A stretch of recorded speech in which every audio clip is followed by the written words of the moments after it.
Hi guys, nagbabalik tayo sa ating one pack a day ng Chinese Gem Pack Volume 1. And ito na ang last card sa box na to.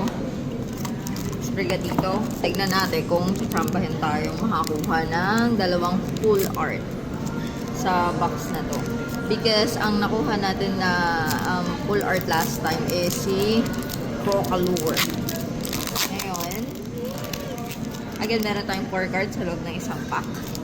Ang una nating card ay si Crocalure, Refract, Bullpex, and wala.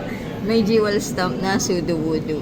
So, ito ang nakuha natin na full art sa pack na to, si Crocalure. Nakuha natin siya nung day 13. Thank you for watching, guys. Bye. And also, if popost ko siguro bukas yung lahat ng mga cards sa loob ng isang binder para makita natin kung sino-sino yung mga nakuha natin. Bye!